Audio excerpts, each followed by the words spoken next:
more sophisticated handcraft stores.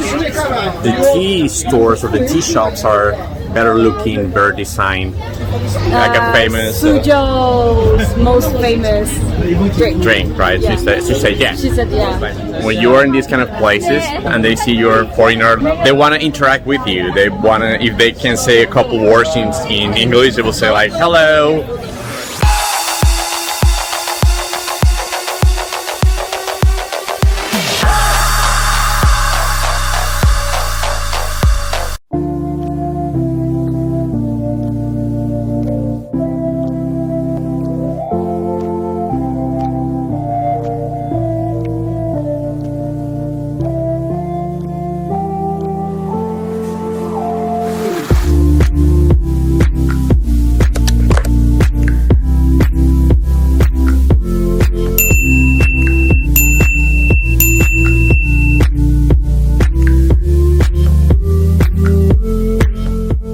This full day of going around Suzhou, it's coming to an end, and there's no better way to do so than coming to the old street of Suzhou.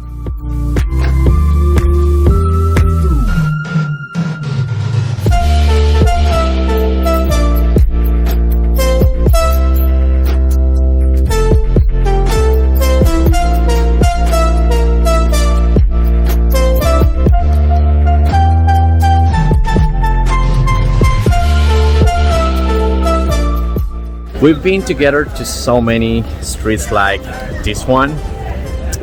One of my favorite definitely is the one in Pingjiang, Old Town in Yunnan province. We've been also to the old street in Guiling, the old street in Hangzhou, the old street of Beijing. Let me think, where else have we been together? Like, oh, the one in Chongqing also is like a huge street, old street market. Very beautiful, by the way. And now is the turn of Suzhou.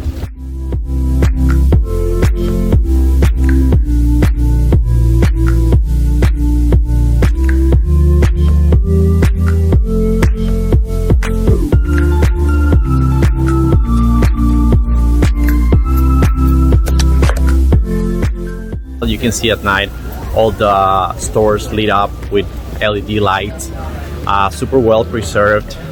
The difference is this one we have like a small river along the way, and it looks also very beautiful. Different kind of stores with handcrafts.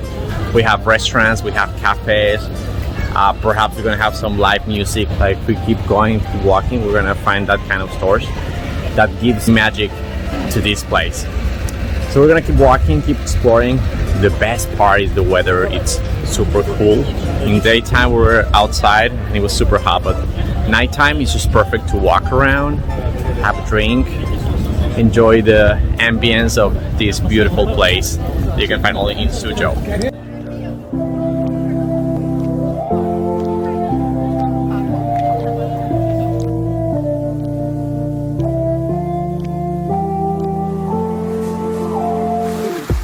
I am finding a big difference between this old street and the previous old street I mentioned. In Suzhou, most of the stores has a different level of sophistication, perhaps, if you want to call it like that. You can see there are more like art stores, more sophisticated handcraft stores. The tea stores or the tea shops are better looking, better designed.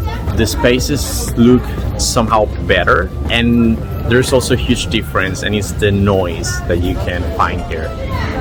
You can go and take a look to the videos I made about Guiling and even Hangzhou Old Street. Those are crowded, very noisy streets. But this one, other than people walking and talking, and perhaps some restaurants with some live music that actually sounds really good, the noise is very low here, and I think that's something I appreciate a lot, because yes, of course, China is a very noisy country. Like everywhere you go, that's part of the streets, that's part of the daily life here, and I enjoy that. Even the one in Shenzhen is very noisy, mostly with the shops, with the speakers, with the people yelling, like offering their products. But here, it's a different vibe, it's a different sound. You hear some traditional old Chinese music, and just the people walking by. You don't have these noisy loudspeakers or those people offering their products in the doors or the gates of their shops. I definitely would say this is my number one old street of all the ones I've been so far in China.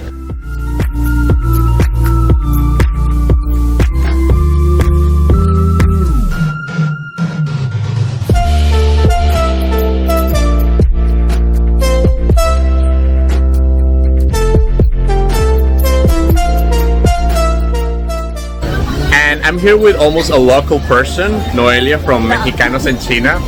I was asking her what would be a snack or drink that I should take or taste when I'm coming here. She recommended me the plum juice, which is this one here. I'm going to try right now. So if you come to Suzhou, if you come to this street, definitely plum juice should be a must. Something that you have to try, right? I wish I could tell you how to say it in Chinese, because the lady there doesn't speak any English. Well, you asked her in Chinese.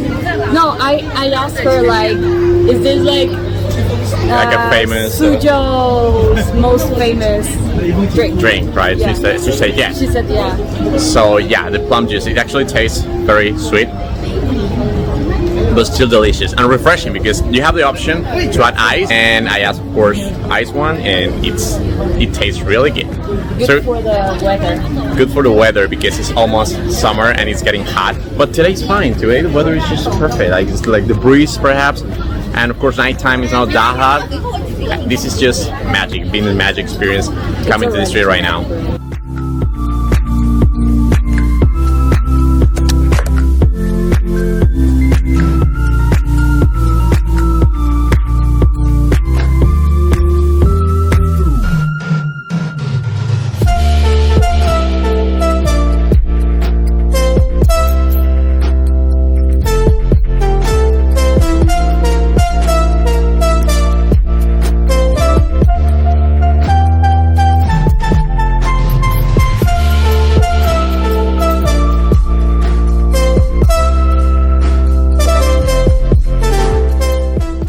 One of the coolest and most curious things that you face here as a foreigner is like when you are in these kind of places that are very traditional, perhaps not that much in big cities, but like small towns, or if you have people visiting from small towns and they see you're a foreigner, like perhaps making a video, they want to interact with you. They want to, if they can say a couple words in English, they will say like hello or these kind of things.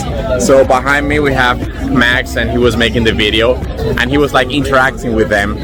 So one of the girls that was part of that family asked him to take some pictures with him, and that is pretty common in this kind of places, especially in small towns where people are not that used to see foreigners, and in general they're very friendly people, but they was just like want to interact with you or maybe just take a picture, and that sometimes is nice.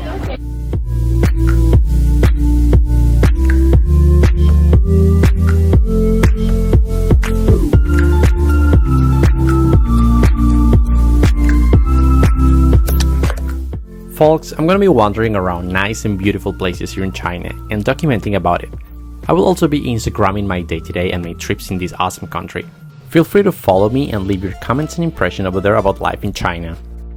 I will leave the link to my account in the description down below. Remember to like the video, subscribe to my channel, and hit the bell button so you don't miss any of my follow-up stories about what's going on in this part of the world. If you think there might be someone else interested in these kind of videos, please consider sharing. My name is Rafael, thanks for watching, and stay safe until next time.